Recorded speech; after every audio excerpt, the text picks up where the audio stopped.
এই মুহূৰ্তত আমাৰ হাতত আহি পৰিছে এটা ব্ৰেকিং নিউজ। হোজাই মুৰাঝাৰৰ আমবাৰীৰ পৰা সামগ্ৰীসহ চোৰ আটক। কালি নিশা মুৰাঝাৰ টহলদাৰী আৰক্ষীৰ তালাচীত এটা কম্পিউটাৰসহ এটা চোৰ মুৰাঝাৰ আৰক্ষীয়ে আটক কৰে। আটক কৰা চোৰটোৰ নাম নিয়াজুল হক। নিয়াজুলৰ ঘৰ আমবাৰীত। চোৰটোৰ সৈতে চুৰি সামগ্ৰীসহ এখন অটো গাড়ীৰ পৰা বলেৰো গাড়ীত সামগ্ৰী ভৰ্তি কৰি থাকোঁতে আৰক্ষীয়ে গোপন সূত্ৰ পম খেদি অটো গাড়ীখন জব্দ কৰে।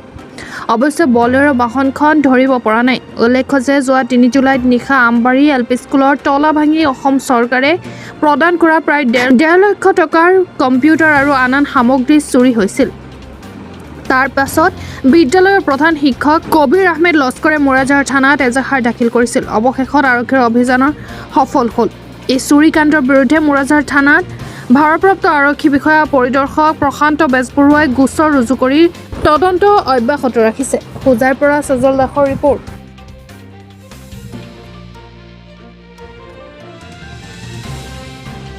এটা বৃহৎ দাবী জনাইছোঁ আপোনালোকৰ মাধ্যমে যে আজি যোৱা ৩ তাৰিখ যিটো ঘটনা হৈছে আমবাৰী LP স্কুলত, তাৰ আগত ধনিয়াৰপাৰ বনগাঁও LP স্কুলত, ৰয়েল একাডেমীত বিভিন্ন ধৰণৰ বস্তু বাহিনী চোৰে লৈ গৈছে। তাতে এটা গেং আছে। এতিয়া এজনক আটক কৰিছে যোৱা নিশা মুৰাঝাৰ আৰক্ষীয়ে।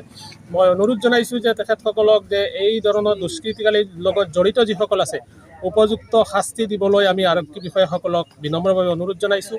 আৰু যিসকলে আমাৰ অঞ্চলত বহুত মটৰ চটৰ বহুত কিবা কিবি চোৰ আহিছে, গতিকে এই গেংটোক পূৰা আটক কৰাৰ কাৰণে মই অনুৰোধ জনাইছোঁ। আৰু 2খন গাড়ী লগত এখন চিজ হৈছে আৰু যিখন গাড়ী বাকী আছে সেই গাড়ীখনো চিজ হ'বলৈ অনুৰোধ জনাইছোঁ, জব্দ কৰিবলৈ আৰক্ষী বিষয়াসকলক।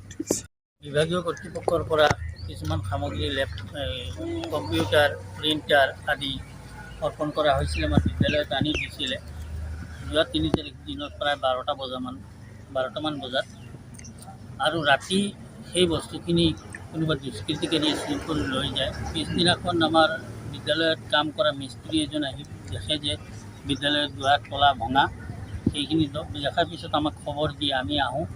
আমি বিদ্যালয় পৰিচালনা সমিতি মিলিত হৈ এই মুৰাঝাৰ থানাত খবৰ দিওঁ। আপোনালোকক প্ৰথমে মই ধন্যবাদ জনাইছোঁ আৰু বিশেষকৈ মুৰাঝাৰ আৰক্ষী চকীৰ ভাৰপ্ৰাপ্ত বিষয়া বা আৰক্ষী বাহিনী। আপোনালোকে ইতিমধ্যে আমাৰ সহকৰ্মী শিক্ষক এগৰাকী কৈছে, যোৱা কিছুদিনৰ পৰা আমাৰ এই বৃহত্তৰ আমবাৰী অঞ্চলত বিভিন্ন বিদ্যালয়ত, তেওঁৰ বিদ্যালয় বুলি নহয়, তেওঁৰ বিদ্যালয়ত হৈছে যোৱা 3 তাৰিখত জুন মাহৰ 27 তাৰিখে মোৰ বিদ্যালয়ৰ পৰা চিলিণ্ডাৰ এটা লৈ গৈছে। সকলোকে ময়ো পুলিচক অৱগত কৰিছোঁ, তদন্ত কৰিছে। এতিয়া মই আহিছোঁ চোৰটো ধৰা শুনি যে মোৰটো ওলাব পাৰোঁ নেকি। কথাটো হ'ল এটা ডাঙৰ গেং, অকলে সি চুৰ কৰা নাই। এই যিখিনি বস্তু আমবাৰী LP স্কুলৰ পৰা নিছে, নিশ্চয় 3-4জনীয়া টীম থাকিব লাগিব। আৰু এই সংক্ৰান্তত আজি আমাৰ আমবাৰী LP স্কুলত এখন ৰাজহুৱা সভা হৈছে।